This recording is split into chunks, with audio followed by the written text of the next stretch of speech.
Sedangkan kan saksi selalu memberikan keterangan palsu dan hakim menyampaikan bahwa untuk melakukan pembuktian keterangan palsu itu dilaporkan ke polisi. Jadi kemarin 2 hari yang lalu, hari Senin tepatnya ya, hari Senin itu saya sudah melaporkan lagi ke Polda tentang mereka memberikan keterangan palsu.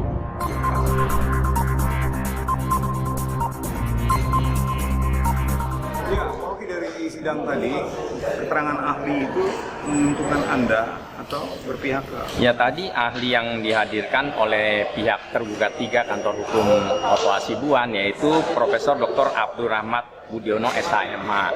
Dan sebelum saya sampaikan dulu, tadi hakimnya cukup lengkap ya. Hakim ketuanya dihadiri Pak Panji Surono, kemudian ada Pak Yusuf Pranowo dan juga Yang Mulia Kadarisman. Jadi sudah lengkap hari ini mereka hakim-hakim yang menyidangkan perkara 258. Dan tentu buat saya hari ini dihadirkan ahli, tadi juga saya sampaikan pada sidang-sidang sebelumnya tuh tidak dihadirkan ahli baik dari pihak saya maupun dari pihak lawan saya tersebut. Dan kali ini dihadirkan. Kalau yang lalu juga Mas Sugeng Teguh Santoso sudah memaparkan dengan sangat baik. Hari ini meskipun dari pihak Kantor Hukum Oto Hasibuan juga menguntungkan bagi kita karena terungkap ada beberapa hal yang kunci paling penting adalah tadi saya bertanya tentang munaslup. Munaslup itu disampaikan oleh ahli adalah peristiwa yang sangat besar, jadi pasti ada dokumennya. Dan tadi saya sampaikan juga kepada Yang Mulia, silakan kalau ada dokumennya dipersilakan mengirimkan bukti tambahan. Tapi memang nggak ada, meskipun memang tidak wajib memang, tapi sesungguhnya tidak ada. Dan memang hal yang merugikan adalah tadi keputusan pengadilan itu memang harus ditaati, memang seperti itu ya. Memang kita juga mentaati, oleh karena itu kan kami melakukan upaya hukum baik tadi ke pengadilan tinggi, ke MA, meskipun ada penolakan toh saya juga melakukan PK. Dan hari ini pun kami melakukan gugatan itu upaya-upaya hukum. Dan yang sangat menggembirakan adalah tadi disampaikan oleh ahli, beliau pun mendoakan semoga apa yang diperjuangkan mendapatkan keadilan, kebenaran dan melakukan upaya-upaya hukum dengan benar. Meskipun tadi juga saya ada bertanya tentang apakah kalau upaya-upaya ini mengalami kebuntuan juga bisa sepakat dengan statement dari Bapak Kapolri yaitu no viral, no justice. Meskipun tidak dijawab dengan jelas. Jadi dengan adanya kehadiran ahli itu makin terungkap karena banyak hal-hal juga yang penting, yaitu tadi bahwa Undang-Undang Advokat yang nomor 16 itu bahwa imunitas advokat itu tidak mutlak ya. Jangankan seorang advokat, seorang presiden pun disampaikan tidak mutlak kalau melakukan perkara-perkara pidana. Itu pertama. Dan hari ini adalah sidang hari Rabu tanggal 29 Maret 2023. Saya didampingi juga Mas Ince. Mungkin ada tambahan sedikit Mas Ince yang bisa disampaikan tadi yang mengikuti sidang, mungkin ditambahkan. Oh iya, kalau saya sih melihat substansinya bahwa ahli menyatakan apabila ada keterangan-keterangan atau informasi yang dianggap misalnya kurang untuk diperjuangkan, seharusnya disampaikan pada sidang yang kemarin, tata cara yang bersidang. Nah, kemudian dari penggugat sudah menyampaikan apa yang disarankan oleh ahli justru sudah disampaikan pada sidang-sidang sebelumnya. Nah, di sidang itu disampaikan bahwa ada saksi yang mengaku melanjutkan sebagai ketua umum, tapi dalam dokumen mereka itu justru dia sebagai terpilih, dan bahkan ada ketua umum yang terpilih mengaku di persidangan lalu, tapi keterangan itu kemudian tidak didengarkan oleh hakim yang memutuskan perkara itu, akhirnya justru memenangkan. Nah, kemenangan itu yang tadi dipertanyakan oleh ahli, kenapa tidak disampaikan. Nah, ketika dia mendengarkan bahwa itu sudah disampaikan, maka dia mendorong dan memberikan dukungan kepada penggugat untuk terus memperjuangkan keadilan yang dianggap merugikan oleh penggugat, sehingga dia justru mendukung. Nah, apakah gugatan yang saat ini sedang berlangsung bagian daripada saran dia itu kan tergantung dari majelis hakim yang berikut ini, apakah kemudian mau menerima gugatan ini atau menolak. Nah, keadilan itu kan ada di majelis hakim. Kalau tadi dia bilang, kalau dulu kan orang kalau mencari keadilan kan disuruh berantem, ya kan, bertarung. Nah, kalau sekarang kan ada pihak ketiga di pengadilan. Nah, kalau di pengadilan yang dulu 1, 2 kemudian semua dinyatakan ya kan gagal. Nah, siapa tahu di pengadilan ini kemudian ada nurani hakim yang memberikan pencerahan bahwa kemana lagi kalau seseorang mau memperjuangkan. Kalau misalnya hakim yang dulu memutuskan itu terbukti dia akhirnya terkait dengan perkara korupsi ya kan, yang di Mahkamah Agung itu ya kan, berarti putusan dulu itu menjadi satu pertanyaan besar ya kan, karena ada missing link di situ. Tadi kan ahli bilang bahwa kenapa substansi hal itu tidak disampaikan di sidang yang lalu. Menurut penggugat sudah disampaikan bahkan saksi-saksinya, ya kan. Tapi kenapa itu kemudian tidak kalah, ya kan? Berarti lah itulah yang menjadi pertanyaan besar. Kalau sekarang ini substansi gugarannya misalnya sebetulnya berbeda, tapi kalau dinyatakan bahwa itu sama lagi, berarti ya ini peradilan yang harus dipertanyakan di sisi peradilan kan. Kalau misalnya warga negara mau menuntut keadilan, kemudian pengacara dan klien bisa memainkan peradilan itu dengan data-data yang berbeda, yang cacat hukum.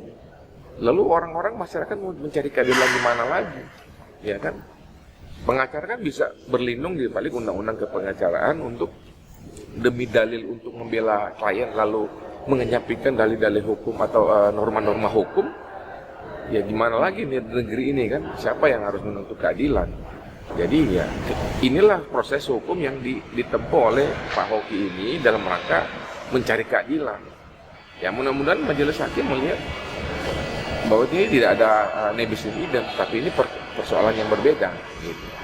Ya mungkin saya tambahkan sedikit, di persidangan kan saksi selalu memberikan keterangan palsu dan hakim menyampaikan bahwa untuk melakukan pembuktian keterangan palsu itu dilaporkan ke polisi. Jadi kemarin 2 hari yang lalu, hari Senin tepatnya ya, hari Senin itu saya sudah melaporkan lagi ke Polda tentang mereka memberikan keterangan palsu di muka sidang, tapi yang baru diterima itu yang di Pengadilan Jakarta Selatan, karena menurut pihak Polda harus ada putusannya dulu baru bisa dilaporkan. Semoga nanti di persidangan ini juga nyata kan ada keterangan-keterangan palsu yang sangat jelas sekali, di mana tadi saya tanyakan juga apa bedanya pengacara dan notaris, karena ada saksi yang menyatakan di hadapan notaris, padahal notaris itu tidak ada, bahkan sesungguhnya itu adanya adalah somasi dan somasi sampai 2 ya, ini somasi keduanya, bahwa yang ada itu surat somasi. Jadi mereka kan dipaksa untuk menyerahkan, bukan dengan sukarela dan bukan di hadapan notaris, tapi lebih jelasnya menggunakan jasa pengacara. Jadi itu sangat berbeda. Itulah kenapa laporan kami juga nanti semoga ini bisa menjadi laporan kedua, di mana sebelumnya di Pengadilan Jakarta Selatan telah diterima di Polda Metro Jaya. Itu saja yang bisa saya sampaikan. Minggu depan adalah kesimpulan, semoga bisa diterima dengan baik dan memperoleh keadilan dan berjuang untuk kebaikan di dunia peradilan di Indonesia. Terima kasih. Tadi disampaikan juga tentang pasal 16 Undang-Undang Advokat, ada tertuliskan advokat tidak dapat dituntut baik secara perdata maupun pidana dalam menjalankan tugas profesi dengan itikat baik untuk kepentingan pembelaan klien dalam persidangan. Yang ingin saya tanyakan, apakah imunitas advokat berlaku mutlak dan apakah makna yang ditulis dalam menjalankan tugas profesi dengan itikat baik? Mohon penjelasan ahli. Baik, jadi sebenarnya saya mengiyakan ketika bicara undang-undang, nomor undang-undang dan nomor pasal, saya mengiyakan dari saudara kuasa tergugat. Karena saya sebagai ahli bukan tugas saya menghafalkan pasal-pasal dan nomor-nomor undang-undang. Intinya begini, saudara. Presiden saja sebagai orang yang nomor 1 di eksekutif tidak punya imunitas. Tidak ada ya? Tidak punya. Apalagi dosen seperti saya. Kalau saya ngajar salah ya paling-paling saya nggak bisa naik pangkat itu aja. Tidak punya imunitas apapun. Kenapa demikian? Karena pekerjaan saya tidak rentan terhadap masalah-masalah yang memiliki risiko pidana dan perdata. Ya. Tetapi advokat itu pekerjaannya kan sangat rentan dengan masalah-masalah.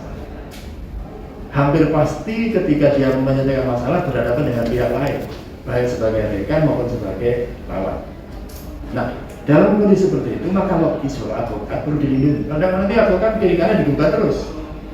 Dia tidak dalam hal itu tidak kok berpikir kepentingan klien, mikir dirinya sendiri tidak digugat oleh lawan-lawan. Itulah sebabnya maka perlu ada imunitas. Tapi intinya tidak mutlak ya, poinnya di situ ya, ahli. Kalau itu bidang botak itu artinya kalau dia di rumah sedang nyapin rumput, ya jangan bicara imunitas tertular. Tapi ketika dia menjalankan kepentingan kliennya, berarti dia akan diakses imunitas itu. Baik. Saya perlu jelaskan dulu, ahli saya bukan sarjana hukum, belum advokat, baru masih kuliah. Jadi nanti kalau ada pertanyaan kurang jelas, minta diulang aja. Oh, sudah menjadi advokat? Saya belum. Saya baru semester 5. Jadi kalau kata-katanya kurang tepat mungkin diminta diulang saja. Saya minta Tidak apa-apa. ya, baik. Kuasa penggugat. Saya bukan kuasa, saya prinsipal. Langsung. Saya prinsipalnya langsung. Mohon maaf. Ya, saya prinsipalnya langsung. Mohon maaf. Dan baru kali ini persidangan menggunakan ahli yang mulia. Jadi sebelum-sebelumnya nggak pakai ahli. Saya ingin bertanya, bagaimana pendapat ahli apabila ada advokat membuat konstruksi hukum untuk sebuah peristiwa munaslup yang sama pada tanggal yang sama, namun pengurus-pengurusnya berbeda-beda. Sebagai contoh, pada pengadilan 1 munaslup terpilih Alfa sebagai ketua umum, Beta sebagai sekjen, Delta sebagai bendahara. Lalu pada pengadilan kedua, hasil munaslup di posisi yang peristiwa yang sama disebutkan, dikonstruksikannya Beta yang sebagai ketua umum, X-ray sebagai sekjennya, Zebra sebagai bendaharanya. Padahal fakta sesungguhnya dalam munas tersebut yang terpilih adalah Alfa ketua umum, Beta sekjen, Charlie bendahara. Jadi artinya beda semua. Kemudian si A, Alfa ini telah hadir memberikan keterangan peristiwa yang sesungguhnya di pengadilan 1 dan pengadilan 2. Artinya sebagai advokat diduga telah mengarang fakta peristiwa, merubah data nama-nama pengurusnya, entah karena itu advokatnya sendiri atau sesuai pesanan klien atau karena kelalaian dari advokat. Pertanyaan saya, menurut ahli, jika peristiwa itu ada dan dapat dibuktikan, apakah hal tersebut dapat dikategorikan sebagai malpraktek? Lalu apakah advokat tersebut bisa dituntut secara perdata maupun pidana apabila memang, apalagi bisa menang di tingkat peradilan baik tingkat negeri, tinggi, dan Mahkamah Agung? Mohon penjelasan ahli. Baik, tadi sesungguhnya persoalan itu sudah terjawab ketika saya melihat ini. Ketika subjek-subjek berselisih atau bersengketa kemudian diajukan ke pengadilan, itu substansi seorang advokat itu kan dia mewakili kepentingan kliennya. Ya. Sehingga dalil-dalil yang disampaikan itu harus dipandang dalil-dalilnya orang yang diwakili, bukan dalilnya si advokat. Kalau ada yang dipersoalkan atas dalil yang disampaikan, ya dibantah. Bahwa ternyata kemudian hakim memutus perkara itu dengan ujung akhir amalnya mengatakan A, apapun di muka ada dihormati. Mengapa demikian? Karena begini saudara, zaman dulu orang berselisih itu kan ujung akhirnya kan duel. Dalam begitu orang melihat film-film western, ketika bersengketa akhirnya kan duel, tembak mereka. Akhirnya kan tidak diterima. Yang diterima adalah konsep mendatangkan pihak ketiga atau lembaga ketiga untuk menyelesaikan persetujuan mereka. Itulah sekarang kita kenal sebagai pengadilan. Tidak bisa kita tolak. Nah, ketika hakim sudah putus harus dihormati. Selesai sudah. Tidak puas ya mungkin banding silakan, kasasi silakan, masih ada PK dan seterusnya. Tidak dengan cara lain. Kalau belum selesai berarti kan nanti ada potensi satu perkara diputus dua lembaga pengadilan yang isinya mungkin berbeda. Ini menimbulkan masalah yang sangat sulit penyelesaiannya. Maka kuncinya adalah hormati putusan hakim, terutama akad. Jadi meskipun berbeda-beda gitu ya, di peristiwa yang sama, tanggal yang sama, hari yang sama, tapi dua produk. Kalau dipersoalkan ya jangan advokatnya, persoalkan orang yang dibela oleh advokat yang bersangkutan. Dipersoalkannya orangnya. Ya misalnya mengatakan itu bohong lah, itu ya pemberian silakan dibuktikan. Siap, saya lanjutkan. Ahli bisa diterangkan tata cara menerima calon klien terhadap advokat yang ingin memberi kuasa untuk pengadilan seperti apa sih menerimanya? Diteliti dulu seperti apa? Saya kira saya keberatan yang mulia. Ini pekerjaannya bukan advokat. Oh, Jadi, siap. Nanti tanyakan aja pada. Nggak apa-apa yang mulia. Ya mohon maaf ya. Ya nggak apa-apa yang mulia. Saya tidak menjawab. Iya nggak apa-apa. Artinya boleh tidak menjawab.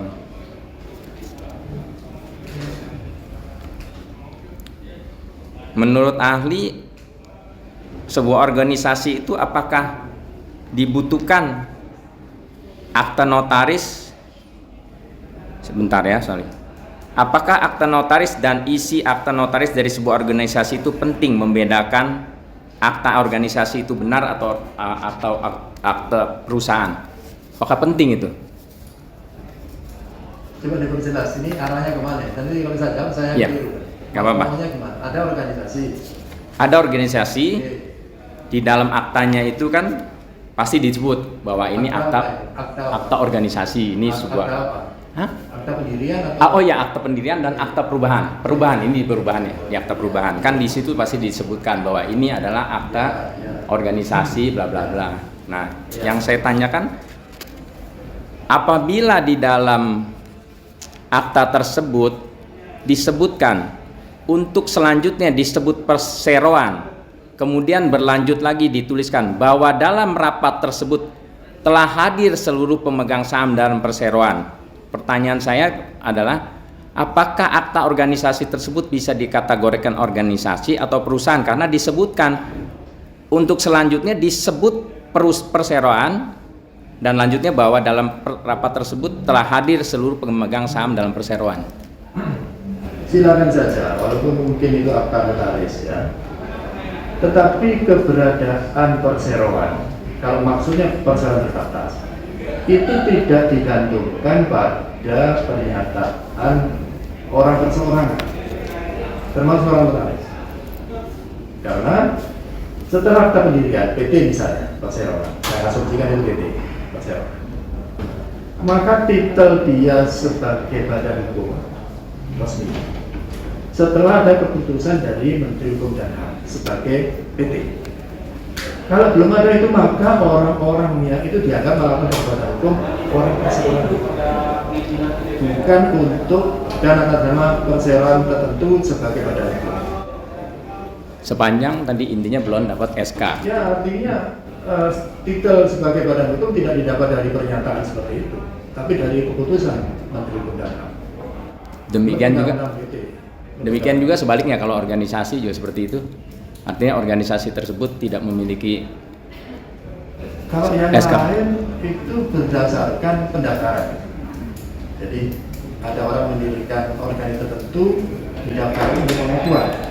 Pengakuan inilah yang merupakan pengakuan atas organisasi itu, baik dia organisasi maupun bukan. Baik, saya lanjutkan. Sepengetahuan saksi biasanya sepengetahuan ahli, secara umum apabila membuat akta notaris itu berapa lama prosesnya untuk mendapatkan SK Kumham dalam pengurusan itu? Saya tidak tahu yang mulia, karena tidak perlu berbincang itu. Oh iya, nggak apa-apa yang mulia, kan tadi saya nggak apa-apa. Itu Baik. bukan persoalan hukum. Baik.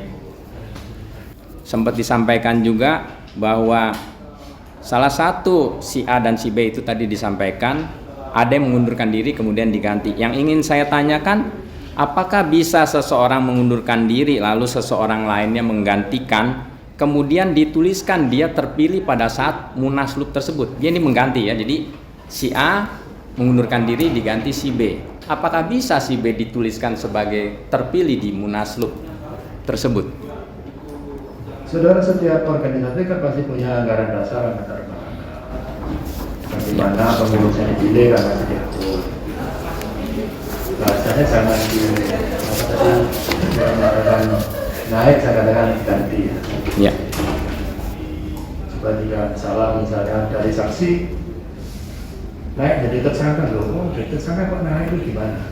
Itu kan dari saksi berubah menjadi tersangka. Nah, bahasanya kan naik jadi tersangka.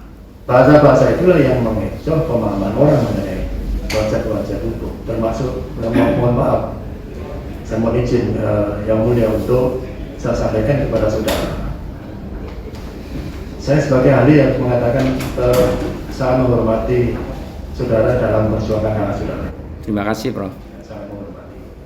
Tetapi ikutilah perjuangan itu dengan hukum acara yang baik. Siap. Ya, insya Allah kalau saudara ikut hukum acara yang baik, didukung oleh premis-premis yang baik, gugatan saudara akan diterima dan dikabul yang memenuhi. Amin, amin. Tapi Terima kalau kasih. saudara tidak mengikuti hukum acara yang baik, melanggar kode indonesia ya orang, mohon maaf, tadi kan saya sempat tidak nyampaikan bukan karena saya tidak mau, tapi itu bukan wilayah keahlian saya dan itu Siap. tidak patut ditanyakan di forum seperti ini. Siap, Prof. Ya, Terima kasih. itu yang mulia. Disampaikan. Tapi konkretnya seperti apa tadi? Apakah mungkin tadi? Apakah bisa? Tepatnya, apakah bisa Kalau seorang sudah presiden ya sudah, saudara mikir yang lain. Kalau presiden sudah dihormati, sudah lah, mikir yang lain. Saudara mau jabat apa? Nanti nyalonkan presiden ya boleh kalau ada yang mencalonkan kan begitu. Kalau menurut saya izin kebenaran harus diperjuangkan. Izin tadi disebutkan mengenai kembali kepada ADART. Saya ingin bertanya sedikit kepada ahli, apa bedanya perbedaan Munas dan Munaslup kalau dalam sebuah organisasi? Kalau Munas itu suatu agenda yang diadakan secara reguler. Jadi atau misalnya mau 5 tahun sekali, tapi ketika ada kepentingan mendesak, maka boleh diadakan Munaslup, musyawarah nasional luar biasa. Misalnya PSSI, ya, ada kepentingan mendesak, diadakan Munaslup misalnya, ya silakan aja. Untuk kepentingan tertentu, mau menghadapi event gelaran U20 yang sekarang lagi ramai dalam masalah negara Israel. Ya. Ya, silakan. Itu yang mulia. Satu Tapi lagi. itulah, ya, saya menjelaskan bukan Israel, saya menjelaskan kepada saudara tentang. Ya. Satu lagi, apakah sebagai advokat kalau mendapatkan klien menyatakan hasil munaslup, apakah dibutuhkan dokumen-dokumen hasil munaslup itu untuk diajukan ke persidangan? Munaslup itu pasti kegiatan yang besar, saudara. Ya. Sudah pasti ada berita acara, biasanya justru diminta seorang notaris untuk membuatkan berita acara. Itulah memang akta yang dibuat oleh notaris. Pertanyaan. Bukan akta yang dibuat di hadapan kita. Tapi Ya. notaris datang di Munas atau Munaslup membuat berita acara, itu akta yang dibuat oleh notaris. Ya. Tapi ketika saudara dan saya datang ke hadapan notaris membuat akta yang dibuat di hadapan notaris itu berbeda. Pertanyaan selanjutnya, pendapat ahli bagaimana kalau secara fakta tidak ada dokumen yang dilampirkan kepada notaris? Tidak ada dokumen munaslupnya itu, baik daftar hadir, quorum, pimpinan sidang, SK-SK putusan itu tidak ada. Menurut pendapat ahli seperti apa? Ya tidak ada itu pernah ada tapi hilang atau tidak pernah dibuat, ada sedikit tidak. Rasanya untuk kegiatan sebesar Munaslup atau Munas pasti ada berita acara, apapun bentuknya. Baik, cukup yang mulia.